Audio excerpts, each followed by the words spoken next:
Digital 15 les desea una feliz Navidad.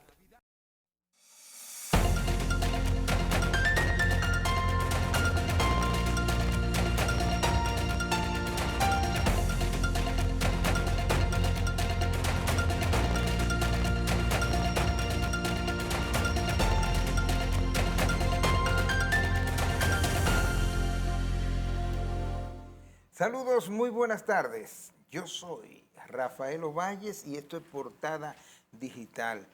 Siempre con el placer de recibir a una gran profesional de la neurología. Ella es mi favorita, y eso no se dice.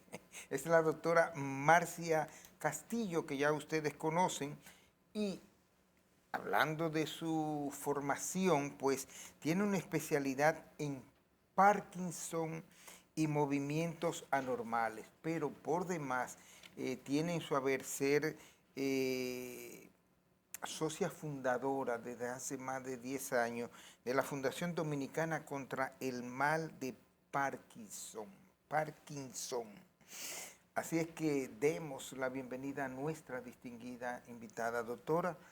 Un placer. El placer es mío, Valle. Gracias. Y me gustaría empezar justamente porque nunca lo hemos hablado con lo de la fundación y hay una noticia muy importante que luego la voy a convertir en pregunta sobre un paciente que dice que se curó, que fue curado acá con una técnica de manera específica en Santiago. Pero esa no es la pregunta. La pregunta, vámonos por la fundación. ¿Qué ha hecho? ¿Qué hace? ¿Cómo se mantiene? O sea, valora la sociedad, valora el gobierno, valora en su justa dimensión, como diría una amiga mía, el trabajo que se hace en una entidad tan importante, porque es tan triste ver un familiar de uno, sobre todo cualquier persona, cualquier ser humano, pero sobre todo un cercano, un pariente, irse deshaciendo, como sucede con las personas que sufren de Parkinson. Fíjese que usted ha usado palabras que yo creo que son claves para entender bien cómo se produce la dinámica, no solamente en el paciente, también en el familiar. Exacto. Una situación que yo creo que enrostra mucho con la vulnerabilidad y con lo que es la propia dimensión humana de la persona que vive con una condición neurodegenerativa, es esto de ir perdiendo o ver cómo se van socavando tus facultades físicas, tus facultades cognitivas. Y es que el Parkinson te afecta no solamente desde el punto de vista motor, también te afecta desde el punto de vista no motor. Generalmente cuando uno piensa en Parkinson, piensa en temblor, rigidez, aquinesia. Esta tríada clásica que se describió en su momento por Sir James Parkinson, que fue la primera persona quien describió la enfermedad, pero que no fue el que le puso el nombre, sino Jean-Martin Charcot, el para la neurología. Pero este dato que usted menciona sobre si la sociedad valora, yo creo que todos los colectivos que trabajan en aras de mejorar la calidad de vida de los pacientes y de dar apoyo a ese entramado de la familia, a dar contención, son valorados, porque es un esfuerzo que se hace del corazón y todo esfuerzo que sale del corazón va al corazón. Ahora, que las políticas sanitarias sean políticas tal vez donde se vea un esfuerzo serio, no quisiera politizar el comentario, aunque todo es político, hasta no tener una posición política. Pues nosotros no hemos sentido ese respaldo, la verdad. Nosotros duramos los primeros 8 o 10 años batallando con el tema del presupuesto, el local, hasta que un día dijimos, mira, vamos a hacer lo que podamos hacer, y es lo que hemos ido haciendo. Nosotros nosotros hemos ido siendo en el camino, psicoeducando, haciendo actividades de integración a través del programa de los medicamentos con Promepar. Por ejemplo, ahora a fin de año tenemos una actividad de integración que los pacientes siempre esperan con mucha alegría y esperamos que lo esperen, porque a veces llega el fin de año y no hay. Y a veces hemos perdido a algunos de nuestros pacientes muy queridos. Entonces también nos gustaría tener como más apoyo para poder tener como un nicho donde esos pacientes también puedan tener esos círculos para cuidadores, círculos para también tener terapia de apoyo para los pacientes jóvenes, porque no es lo mismo un Parkinson en un paciente joven que un paciente en adulto mayor. O sea, el Parkinson no discrimina, pero no es lo mismo que te afecte cuando tú estás en tu vida laboral activa, donde todavía tú tienes que pujar para sacar tu familia a flote, que te afecte tal vez cuando ya tú estás después de la séptima década, que ya no es que estás en la postrimería de tu vida, porque la postrimería de Ten tu vida cuidado. no, nunca es, pero no es el mismo escenario. No, El Parkinson claro. en un paciente joven afecta mucho. Yo tengo un compañero de promoción de la UAS, donde estudiamos comunicación, que empezó Joven con Parkinson. muy joven. Sí. Y más o menos, ¿cuál es la edad promedio? El Parkinson se divide en infanto-juvenil, de aparición temprana. Infanto. Sí, por debajo de 20 años. Esos son los casos genéticos. Dios o sea, mío. los infanto-juvenil, que son casi siempre se deben a enfermedades genéticas o algunos parkinsonismos atípicos. Lo que son de adulto joven, que generalmente se habla por debajo de 50, también pueden ser genéticos, aunque pueden haber otros componentes epigenéticos. Pero básicamente es genético. Sí, casi siempre genéticos. Y ya hay muchas mutaciones que se han identificado y cada vez se identifican más porque estamos en la era de la medicina de precisión, o sea, donde se va a hacer un tamizaje parecido a lo que se hace con la inmunohistoquímica de los pacientes con cáncer. Mira, tú eres sensible o al hisopado de los pacientes con enfermedades psiquiátricas o epilépticas, se hace un hisopado de la boca y te dice, tú eres sensible a este fármaco, este es el fármaco que te va a Con un corresponder. hisopado. Por ejemplo. O sea, como si fuera una prueba de COVID, para que la gente entienda. Con una prueba inmunogenética y Exacto. se dice, mira, este es el fármaco que te va a corresponder.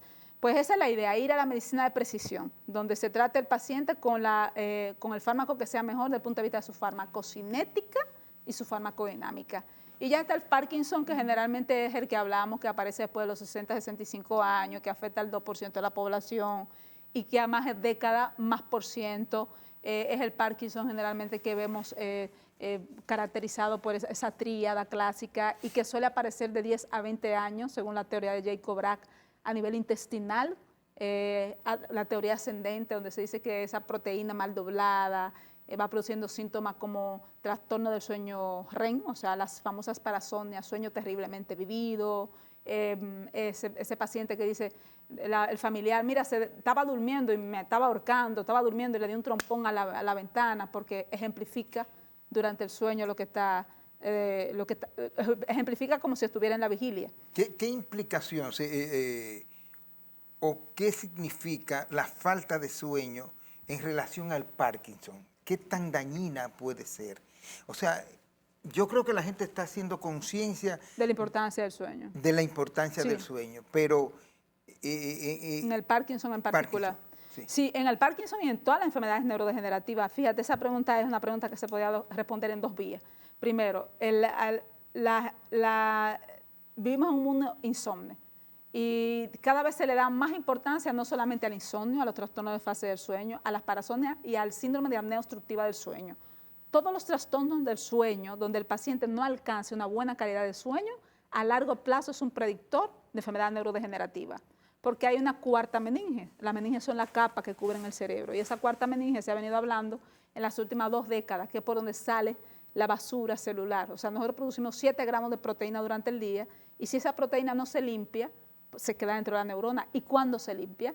Cuando nosotros dormimos profundamente. Es decir, que tú ves todo esto... El sueño, diríamos... es lo que sirve para limpiar esa basura celular, es lo que regula los neurotransmisores, es lo que consolida la memoria, es lo que nos ayuda a restablecer nuestro sistema base y es lo que nos ayuda a consolidar de una manera efectiva nuestros recuerdos y nuestro estado anímico. Por eso es que todas estas alteraciones cognitivas, todas estas alteraciones atencionales, y es un predictor de enfermedades neurodegenerativas. Y por otro lado, los pacientes con Parkinson suelen tener también muchos trastornos del sueño. Es decir, que vemos una manifestación... O sea, afectado, luego de ser afectado, directamente pueden tener problemas del sueño pueden tener permanentemente. apnea del sueño, pueden tener las Apnea. parasomnias y pueden tener también algunos trastornos como por ejemplo el síndrome de excesiva somnolencia diurna, que es que de día se pueden quedar dormidos, es una causa frecuente de accidentes. Eso es lo que le llaman narcolepsia. Narcolepsia, no, ese otro. No, la narcolepsia ya es una entidad clínica que es producido por una alteración en el eje de la orexina y hipocreatina, pero el paciente puede quedarse dormido manejando, dormido, por ejemplo, hablando, conversando, y es muy problemático porque esto incapacita al paciente para hacer sus ejercicios, para llevar su dinámica de vida, incluso puede poner en riesgo su vida. Por ejemplo, el paciente en un semáforo Claro. se puede quedar dormido y esto impactar no solamente a él, sino también al prójimo. Sí, porque puede haber un provocar un accidente de vía accidente. pública. Imagínate que vaya cruzando, Dios libre mal, una persona discapacitada, una persona mayor, que no tenga la posición de defenderse. Sobre todo si el vehículo que maneja es muy grande, o sea, es más peligroso. Es un arma o Sí. más peligrosa o Yo tan tengo una amiga peligrosa que como dice un arma. que aquí manejar es una acción homicida. Ahorita vamos a retomar el manejo y esa opción homicida, pero quiero que me retome algo, y era que cuando hablábamos de la degradación, si cabe el término, de la persona, del pariente con Parkinson, entonces tú hiciste referencia de manera muy acertada al familiar y al Sí, cuidador. sí, sí, sí, sí. Hay tres manifestaciones que hay que señalar. Cuando uno diagnostica el Parkinson, se le diagnostica el Parkinson al paciente, pero lo sufre también la familia. Por eso generalmente, Más todavía muchas veces. claro, fíjate que en esta sociedad donde nosotros vivimos un entero patriarcado, si se le diagnostica a un hombre, no es lo mismo que se le diagnostica a una mujer. Mirámoslo ¿Por qué? desde esta perspectiva. Exacto. Una mujer, cualquier enfermedad, pero sobre todo una enfermedad que es estigmatizante. El Parkinson estigmatiza porque produce un problema estético, un problema funcional y porque produce una miopía del cíclope. Ya tú ves hacia el futuro tu muerte, tu invalidez. La mujer no, la mujer es recursiva con las enfermedades, la mujer es la que cuida, la mujer es la que va al hospital, la mujer paga, la mujer sufre dolores. Y la mujer está puesta para criar y puesta para enfermarse y puesta para sanarse. Óyeme, y tiene una capacidad de sufrimiento única. Por Claro, el ejemplo, umbral del nosotros dolor con de la mujer es cualquier altísimo. tontería, con dolor de cabeza, Una mujer tiene fibromialgia y pare un muchacho, no es que se le olvida, No. pero su sistema nociceptivo, porque el cerebro no interpreta dos dolores al mismo tiempo. Y entonces tener un hijo no es como tener un dolor, es algo muy alegre, pero los estudios dicen que el puerperio de la mujer dura toda la vida. O sea, que la amígdala en cuanto al hijo dura prendido toda la vida, o sea, el sistema de alerta. Por eso que la mamá, todavía los muchachos son grandes, ya tú llegaste. Y llegaste del vuelo y el muchacho ya está grande. Y la mujer le dice, y todavía tu mamá te está llamando, pero es que ese sistema de alerta no se apaga, el de la mamá. me gustaría, yo siempre hago la pregunta porque la gente se sorprende y uno mismo a veces también se sorprende cuando se habla de las amígdalas. No, amígdala del sistema hipocampal. Del sistema, Del sí, sistema límbico. límbico. Amígdala hipocampal, que está en el cerebro medio, Sí. en nuestra evolución Que no son ontológica. las amígdalas. No son las de aquí. Exacto. Esas tienen que ver con lo que es ese sistema, ese tic-tac, ese interruptor que le dice a todo el entorno, o sea, te dice a ti en relación a tu entorno, mira, aquí hay una alerta que puede ser real o no real, Claro. de adentro Pero o de es una afuera, alerta. pero es una alerta y es defensiva. De hecho, hay una enfermedad que se llama la enfermedad sin miedo, donde hay calcificación de la amígdala y esa gente puede entrar aquí un ladrón con una pistola e ir para allá encima de la pistola, desarmar al tipo sin tener los recursos, no tener formación profesional, porque no tiene miedo. O sea, el miedo también es algo que hemos heredado para poder defendernos. Y entonces, en esas personas que tienen lipoproteinosis de la amígdala, que se le calcifica antes de tiempo, no tienen miedo y no tienen la capacidad de gerenciarse ante las dificultades que pueden producir algún tipo de injuria. Sí. Ahorita me dijiste, el hecho de que el Hablamos de los Parkinson cuidadores. era genético, exacto. Ajá, hablamos de los cuidadores, eso, la capacidad que tiene el familiar de ser como un núcleo de apoyo, dependiendo de cómo ser cuidador. Porque a veces el cuidador es un cuidador cautivo. Por ejemplo, en nuestra sociedad, la mujer es la cuidadora cautivo. Fíjate, nosotros siempre decimos cuidadora se escribe con A. Y aquí viene un aspecto social. A veces el esposo no ha sido el mejor esposo, pero cuando tiene que cuidar a papá, yo lo cuido porque él es el papá de mis hijos. Pero a veces no fue un buen pariente. Entonces imagínate todo el entramado emocional que se da detrás de esa situación. Bueno, no es el tema, pero bien, esos hombres que han sido no cumplidores con sus responsabilidades se van de vagamundos, Sí. entonces después que ya están explotados y muertos, viene una enfermedad, y esa señora Bueno, con eso una dulzura y un amor. se da, tú sabes, uno no lo aplaude, pero lastimosamente esas situaciones se dan y existen. Sí. Y lo otro que tiene también en el hecho de la familia es que a medida que va evolucionando el proceso, que se necesita más cuidado, más apoyo, se da lo que se llama el síndrome de la ausencia. Hay una carta muy bonita de... ¿En qué consiste? ¿En el abandono? No es el abandono, a veces los amigos empiezan a tener una especie como de miedo culpable. O sea, el Parkinson no se pega, por ejemplo, no es una enfermedad contagiosa, pero hay como una especie de culpabilización de por qué no lo visito más, y entonces yo empiezo a ausentarme. empiezo a aislarme. Ya el paciente que por sí está alienado por su propia condición, él se autoaliena, no quiero que lo vean temblando, no quiere, porque era una persona, él era un jefe de una empresa, él era un comerciante, él era el que montaba el caballo, él era el jefe del conuco, y entonces ahora se ve menoscabado con esta discapacidad, y entonces empieza él mismo a alienarse, empieza a deprimirse, empieza a aislarse, y detrás de la alienación y el aislamiento que viene, soledad, depresión. Entonces los que están en el entorno dicen, es que yo no lo quiero ver así. ¿Cómo afecta o cuándo afecta el Parkinson a la memoria y a la pérdida?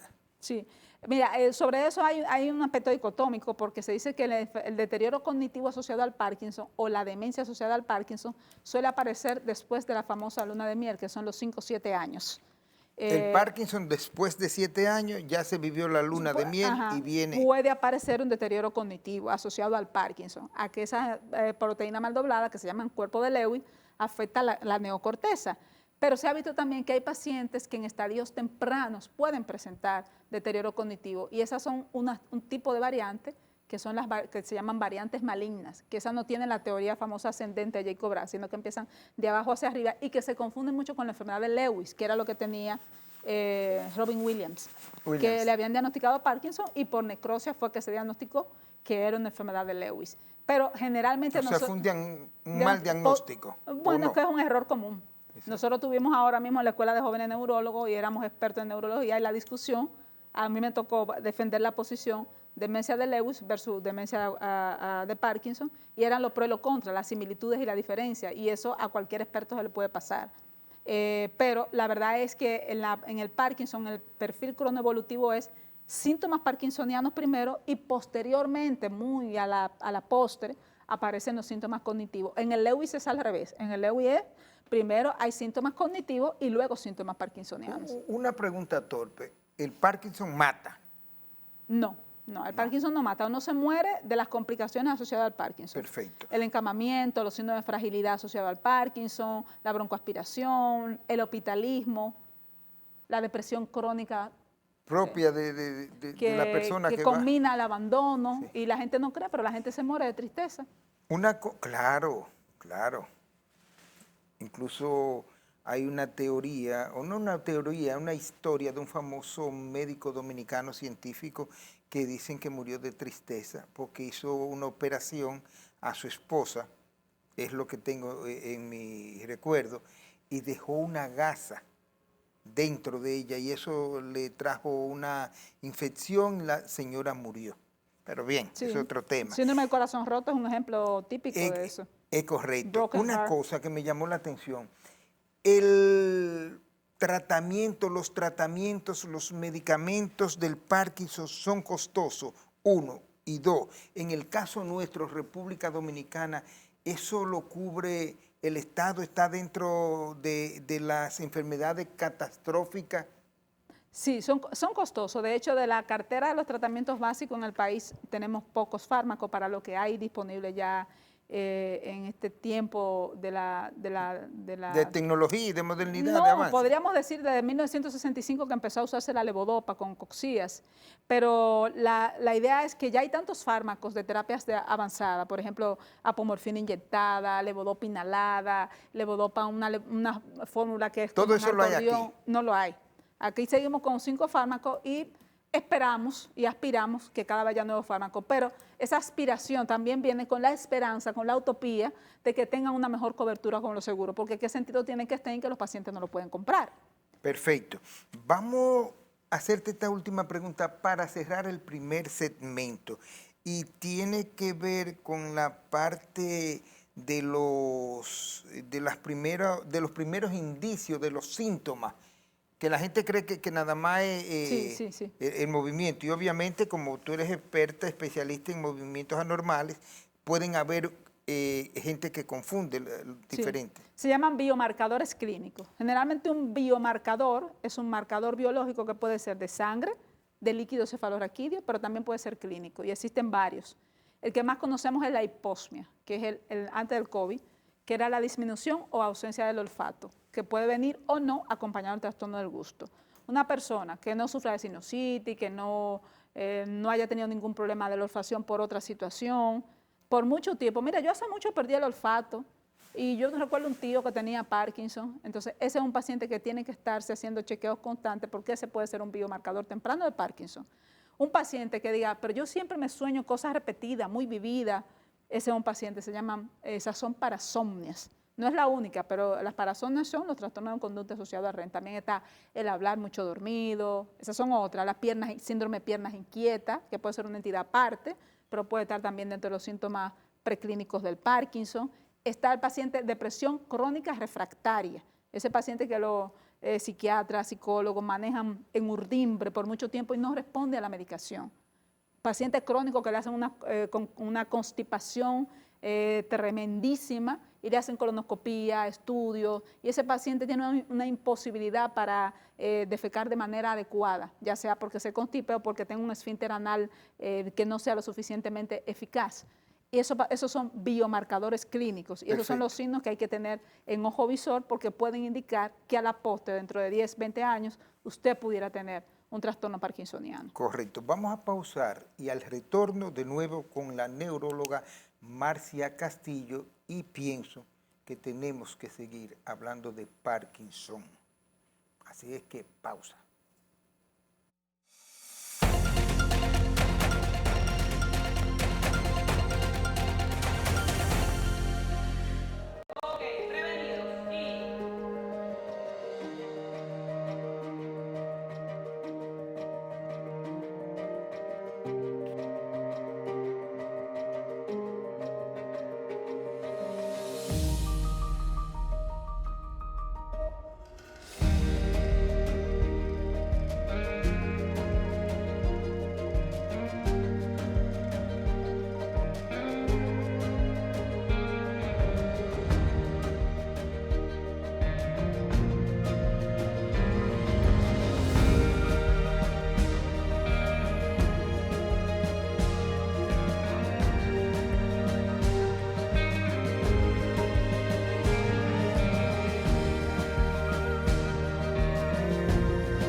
Banreservas, el banco de todos los dominicanos.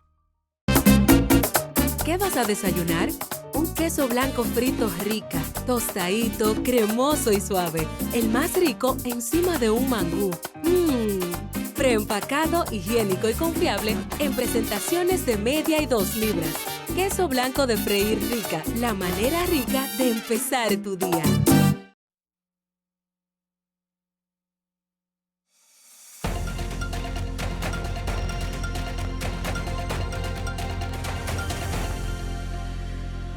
Bien, continuamos con la doctora Marcia Castillo, especialista en Parkinson y movimientos anormales.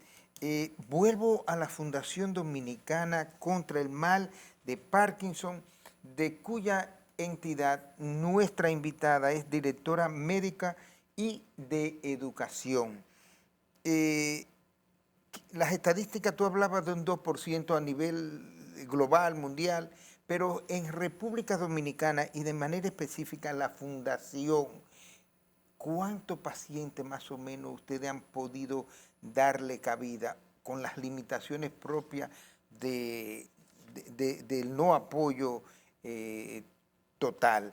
Y segundo, ¿dónde tienen ustedes locales o local?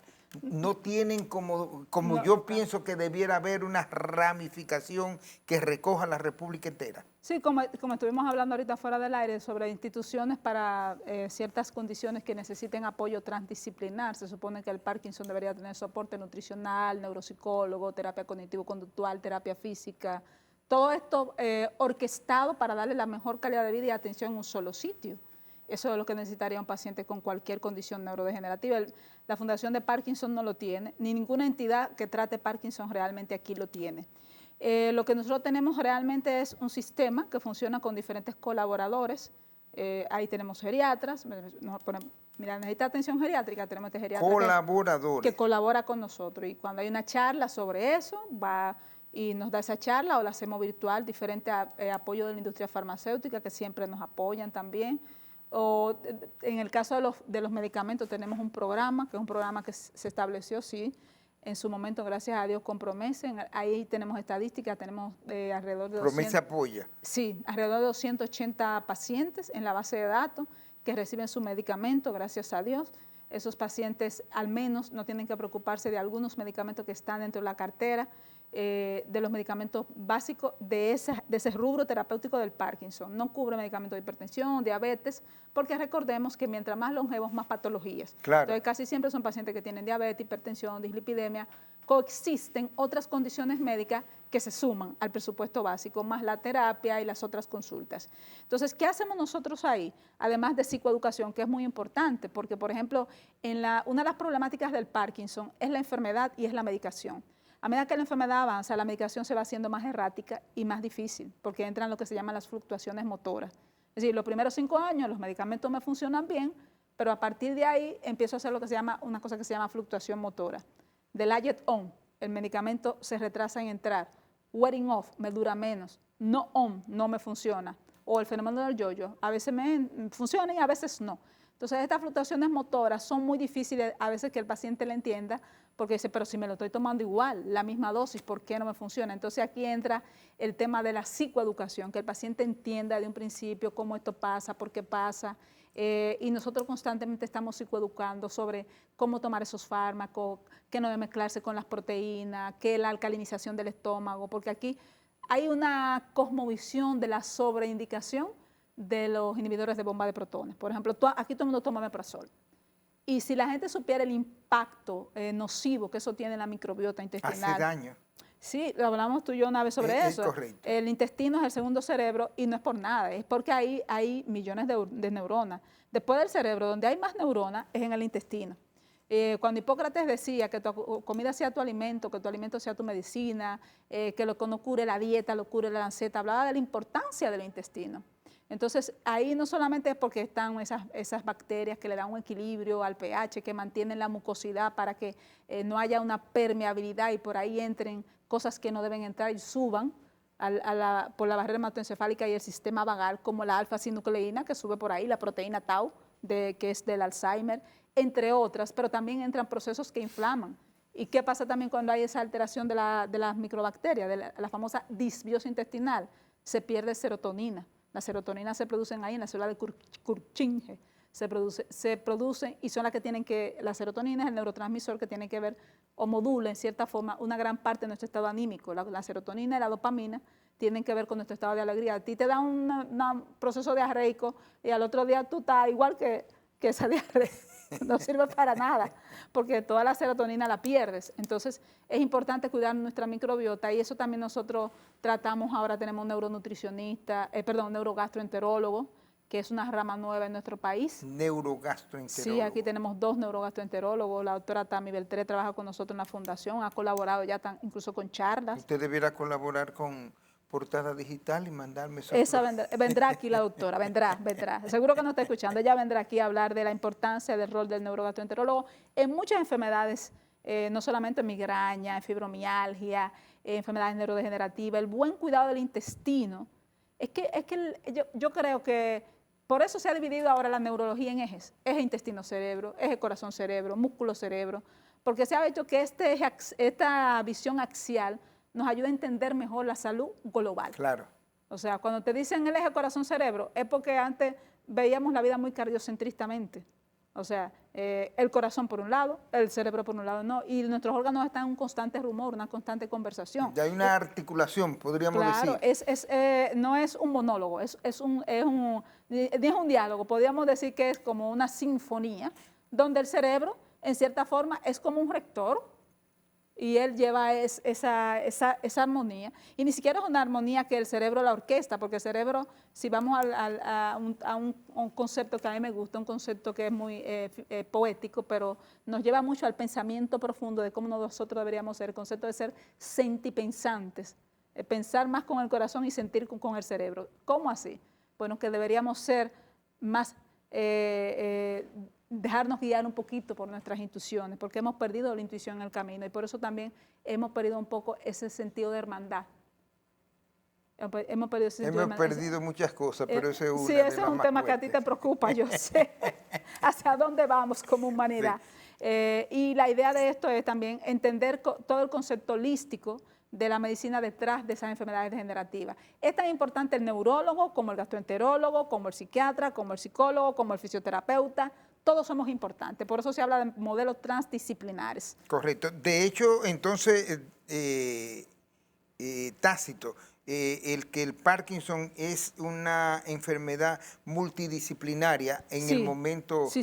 De hecho, hay un chileno, el doctor escritor y investigador y neurogenetista, el doctor Chana, que dice que no debe usarse la palabra transdisciplinar, sino transsaber, porque el paciente también es piedra angular de ese proceso. Ok. Otra cosa, la pregunta es, ¿se cura el Parkinson? ¿Por qué te hago la pregunta? Porque el día pasado me quedé sorprendido de que se anunciaba con bombos y platillos que había una primera persona curada de Parkinson en la República Dominicana con un medicamento, con una técnica. Una técnica. ¿Eso es cierto?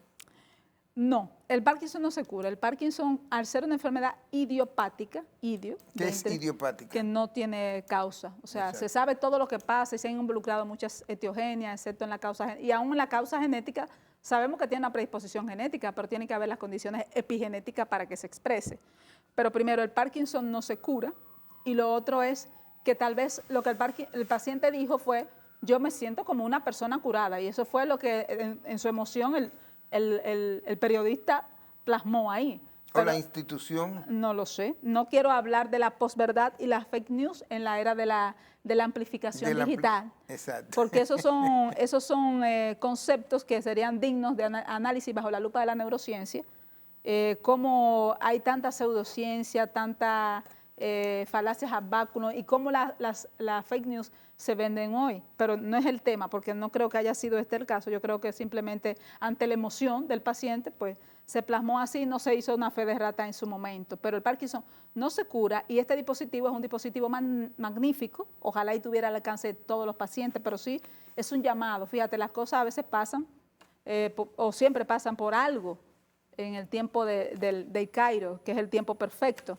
Este dispositivo no lo cubre la Seguridad Social porque es muy costoso y este dispositivo puede regresar al paciente casi a un 70, 80, 90% de la normalidad. No lo cura, pero lo puede regresar a la normalidad, pero sin embargo tiene que ser elegible. No todo el mundo es elegible para ese procedimiento. Se evalúa por un neuropsicólogo, un psiquiatra, un neurólogo y luego entonces ese paciente se dice, mire, es candidato para ese procedimiento que se llama Deep Brain Stimulation, donde se colocan unos electrodos y esos electrodos van conectados a una especie de marcapaso o dispositivo que casi siempre es recargable y eso hace que el paciente pueda recuperar gran parte de su autonomía y su autovalencia. Entonces, tal vez aquí la lección que tenemos que leer, el subtexto es que las políticas deberían ser o aupar y cuidar a nuestros adultos mayores, más cuando están en estas condiciones neurodegenerativas y hacer que si queremos hacer algo, bueno, que se apruebe que el Parkinson sea una enfermedad catastrófica como lo es, porque si esta no es una enfermedad catastrófica, ¿cuál lo es? ¿Cuál es? Exacto. Entonces, sí se usa, es un dispositivo con bastante tiempo ya usándose. ¿Dónde está ese dispositivo acá Bueno, en República Dominicana? Aquí en República Dominicana hay varios médicos que hacen neurocirugía funcional. De hecho, hay un neurocirujano que tiene más de 25 años haciendo neurocirugía funcional. Este dispositivo ya viene colocándose hace mucho tiempo, en Secanó.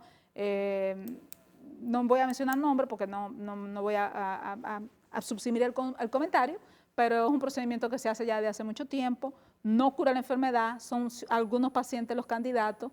La idea es que entendamos que al no ser cubierto por la Seguridad Social, esta es la letrita negra que tenemos que leer. Correcto. No se cura, pero... Se maneja y cada vez hay medicamentos nuevos. Y en ese se maneja, la pregunta era, ¿cómo prevenirlo o cómo manejarlo desde antes? ¿Se puede? Bueno, hay un estilo de vida que es neuroprotector para todas las enfermedades neurodegenerativas. ¿Cuál es ese estilo de vida neuroprotector viene de manos de un estudio que se llama Estudio Fingers, que inicialmente fue para Alzheimer. El estudio Fingers fue un estudio en el que participaron miles de personas en Finlandia y estaba basado en 5 pilares. Y lo que se quería era ralentizar en pacientes con factores de riesgo la aparición de demencias. Entonces, a partir del entendimiento de Fingers, eso lo extrapolamos a otras enfermedades neurodegenerativas. 5 pilares. La dieta mediterránea, en su variante dieta MIND, como mente, que es un acrónimo en inglés, dieta MIND. Anótenlo, dieta MIND, hacer ejercicio, porque hacer ejercicio estimula el BDNF, factor de crecimiento neuronal, que estimula las células nuevas del hipocampo. Las células nuevas o la neurogénesis, crear nuevas células del hipocampo con el ejercicio físico, sobre todo ejercicio de fuerza. Y dieta MIND, ejercicio, socialización, o sea, socializar, porque cuando socializamos... Conversar, exacto, sí, compartir. volver a socializar. Nosotros nos hemos alienado y esa socialización siempre debe ser una socialización saludable. O sea, no debe ser una socialización como, por ejemplo, cuando uno va a discutir, a levantar la voz, a estar peleando, no ese tipo de socialización. Una socialización que debe ser de cara a mantener lazos, o sea, volver a la familia, volver al entorno de los amigos. También debe ser cimentado el buen descanso, o sea, el buen sueño. O sea, socialización, buen sueño, descanso, dieta mediterránea, ejercicio, me falta uno, ejercicio cognitivo, estimulación cognitiva. En una era donde se promueve la mentecatez,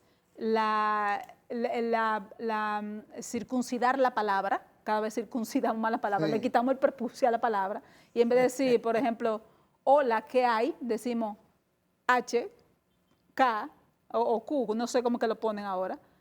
Yo me quedé sorprendido con una prima hermana que quiero muchísimo. Le mandé ayer, hoy me debe estar escuchando, una información maestra de muchos años y me puso una K. ¿Qué lo que? No me puso el qué lo que, pero me puso la K. Sí, pero hay que Dios mío. ejercitar el lenguaje, el lenguaje nos define. Pero ¿cómo nos dejamos arrastrar? Por ejemplo, una profesora, mi prima. Una cosa es que la lengua es una cosa viva, Claro. La lengua nos define. Rica. De hecho, Unamuno decía que nosotros no tenemos una lengua paterna, nosotros tenemos una lengua materna, de modo que no debería llamarse patria, sino matria. O sea, a ti te pueden expulsar de cualquier sitio, pero no te pueden quitar tu lengua materna. Cuando te quitan tu lengua, te quitan tu pensamiento. Cuando te quitan tu pensamiento, te quitan tu memoria. Por eso el menkub, que es una palabra árabe, es cuando te quitan tu memoria, tu lenguaje y tu pensamiento. Es igual a un mendigo. Hablando en esa misma línea, yo traía acá la parte de la demencia. Las personas tienden a confundir la demencia con el Parkinson. ¿Hay algún tipo de relación, de asociación? Sí, comparten no? muchas cosas. Las dos son alteraciones de proteínas mal dobladas, las dos son enfermedades neurodegenerativas, las dos son condiciones de adultos mayores, aunque cada vez vemos más casos en pacientes jóvenes, tienen prácticamente los mismos factores de riesgo y en una situación se imbrincan las dos, que es en la enfermedad de Lewis. O sea, en una de las dos comparten proteínas anormales, que es en la enfermedad de Lewis. Es decir, que sí, se pueden confundir porque tienen sustratos patogénicos similares y las dos comparten condiciones bioepidemiológicas muy parecidas y escenarios muy parecidos.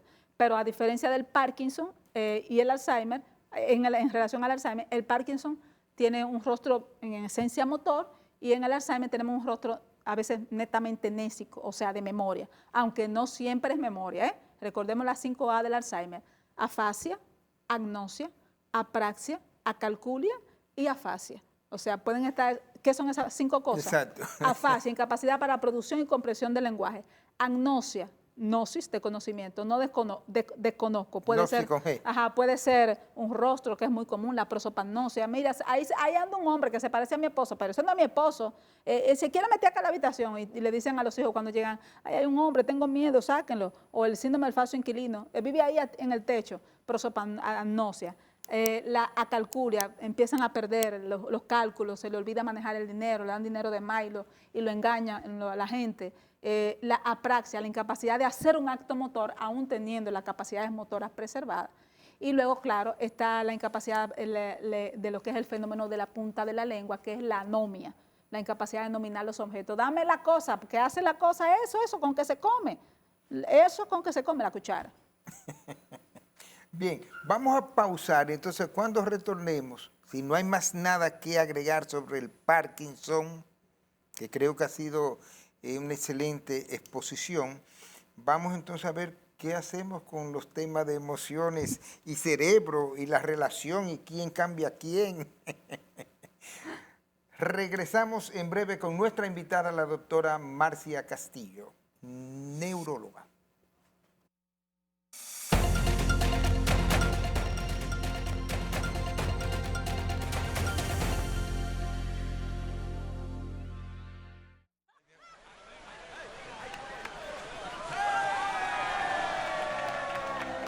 Hemos dado tantos pasos, hemos hecho sueños realidad. En cada esquina de esta tierra, Nueva York, vemos toda la felicidad. Oh, oh, oh. Siempre le damos para allá. Equipo que no se rinde, gente buena que da más. En cada esquina de esta bella tierra, la solidaridad es nuestro aliento. Tendiendo la mano, construyendo nuestros sueños. Que los dominicanos siempre le damos para En Banreservas ponemos el corazón en el crecimiento de nuestra gente, comprometidos en todo momento y ocasión en ser el banco de todos los dominicanos.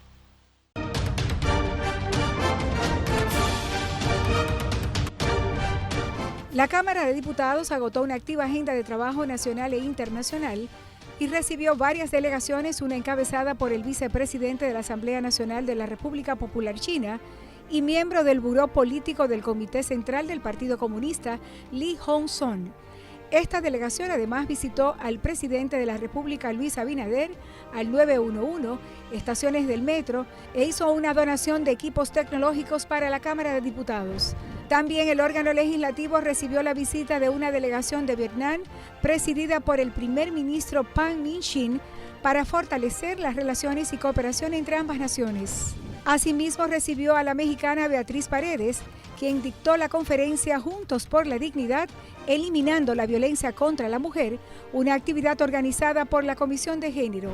Además, realizó 2 sesiones del Pleno, aprobando varios puntos para beneficio del país. Y casi 50 comisiones trabajaron dentro y fuera de la institución. Aprobado. Cámara de Diputados de la República Dominicana.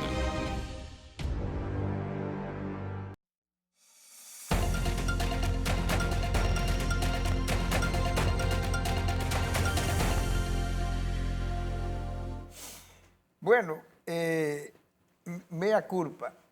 Yo invité a la doctora Marcia Castillo, neuróloga, una mujer que me fascina porque es interesante en cualquier tema.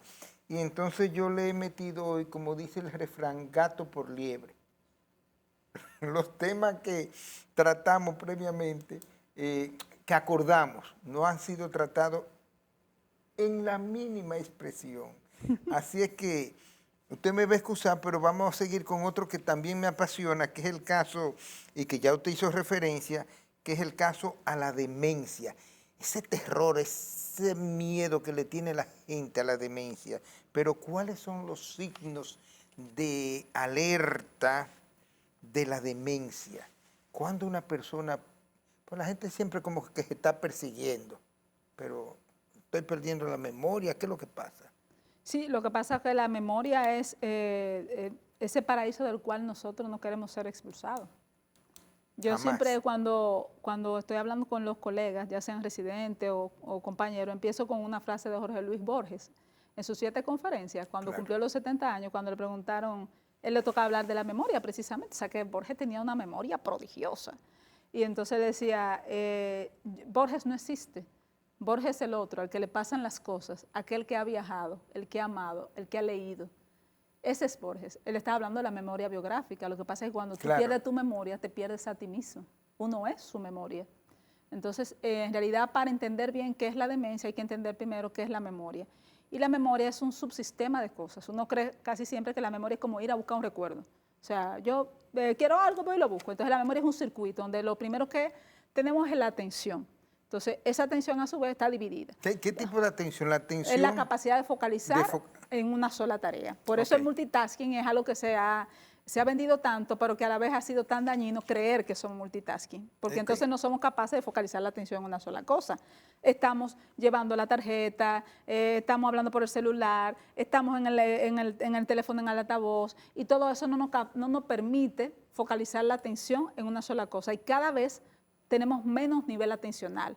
De hecho, los psicólogos andan bajando los baremos, es decir, los controles de atención, porque si lo pasamos como lo pasamos antes, vamos a caer todos por debajo del nivel atencional. Entonces tú ves que todo el mundo dice, yo tengo déficit de atención. Hay un trastorno atencional, es verdad, global.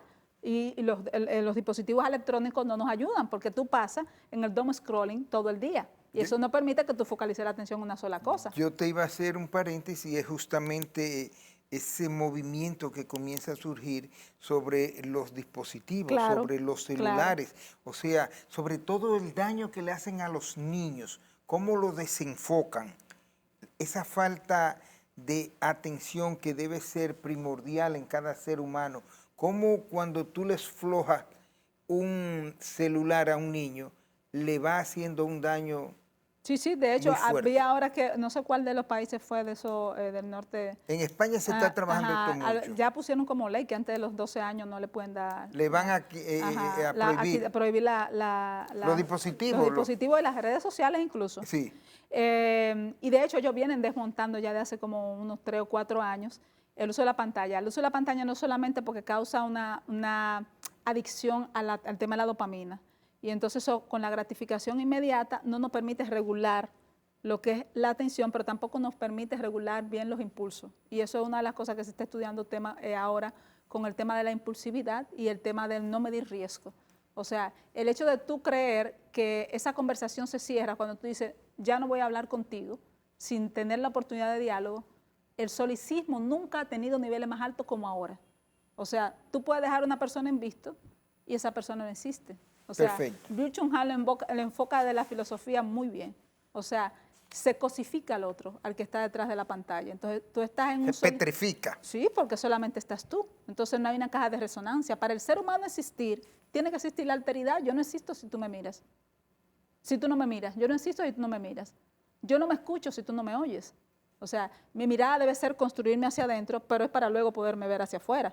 Entonces, con esto de los dispositivos electrónicos, no es solamente la falta de atención, la disregulación de la dopamina, los impulsos, es también el tema de la humanidad, o sea, de mi propio ser humano que se va perdiendo, que se va extinguiendo, porque no hay una resonancia. Ya los jóvenes no saben hablar por teléfono, ya no saben tener una meta largoplacista, todo es cortoplacista, todo es instantáneo, todo para allá. Todo para allá. Pero ya eso venía desde antes, ya eso Zimmermann Bauman venía hablándolo, lo de la modernidad líquida, y eso afecta a la memoria, porque hay una cortedad de las cosas. O sea, como es corta las cosas, así mismo es corta nuestra memoria, porque no hay objetivos a largo plazo. ¿Cómo te das cuenta de que va cambiando cayendo nuestro cerebro? Nuestro cerebro está cambiando, nuestra arquitectura cerebral, nuestra neuroquímica cerebral está cambiando.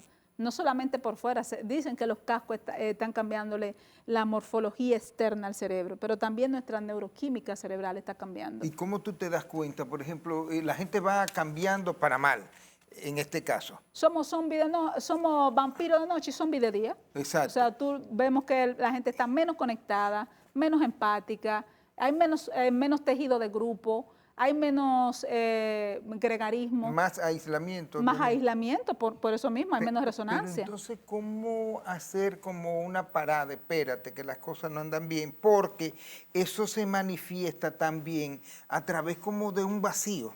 Total, porque imagínate, si no hay resonancia, hay soledad, y la soledad deviene en depresión, cada vez las personas se sienten más solos acompañados. La soledad, hace como un año yo me reía porque dije, la gran cosa están descubriendo los gringos, lo declararon un problema sanitario, pero ya, ¿cómo se llama? Japón, Londres, tienen unos ministerios que se llaman los ministerios de soledad, que era para los adultos mayores, pero pronto van a tener que ponerlo para todos los grupos vulnerables, o sea, adolescentes, mujeres posmenopáusicas, donde la soledad de por sí representa un problema. Porque es como el estrés para todos no es igual, todo el mundo puede tener la misma carga de estrés, pero la percepción del estrés no es igual para todo el mundo. No, claro. Depende de la resiliencia, depende de tu regulación, depende de cómo te criaron, depende de tu epigenética, hay muchas cosas. Pero volviendo a la memoria, esa atención está fallando, pero también está fallando la memoria de trabajo, que es el tiempo en que entra esa atención a lo que es la memoria temprana. ¿Por qué? Porque vivimos en una celeridad, en lo que se llama la cronopatía, la patología del tiempo. Tú abres los ojos, tú cierras los ojos y lo abres, y ya en diciembre el tiempo se va cortando. O sea, nos vienen mordiendo los talones, y eso más a los jóvenes. De hecho, ¿tú te acuerdas que antes de ayer uno decía, ya viene el 2024? Exacto. Y el 2024 prácticamente no existe. Y entonces hay aspectos que no solamente son sociológicos, psicológicos, son también antropológicos. Y nosotros somos entes biopsicosociales. Biopsicosociales. Y espirituales. Y ese es otro aspecto también que afecta a la memoria.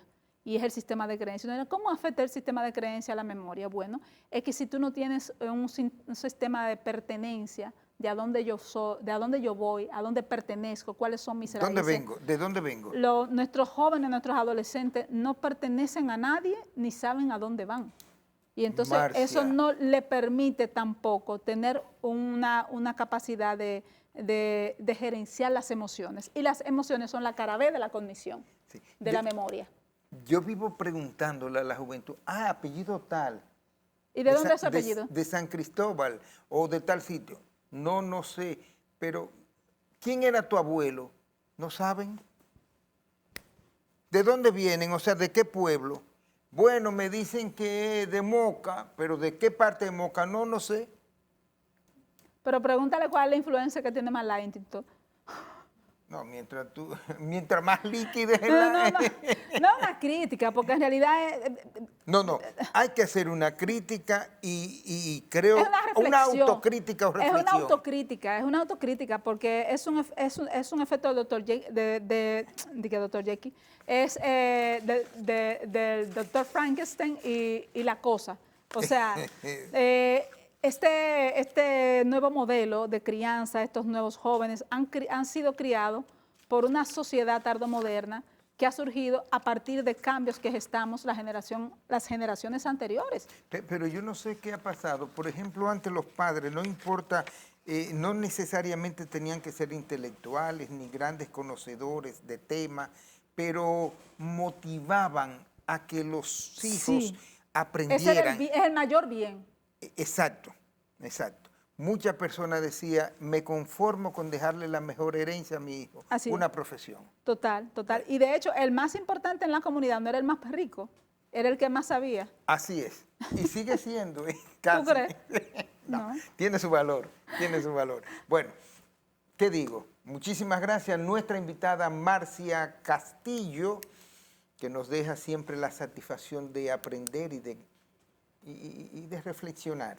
Así que yo espero que ustedes también hayan tomado clase de esta gran exposición de nuestra invitada.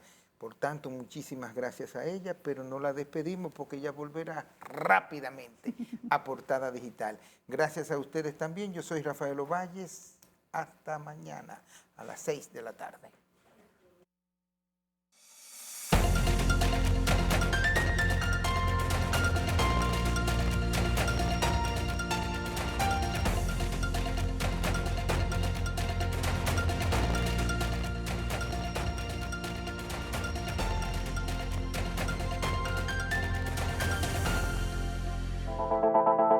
Grupo Rica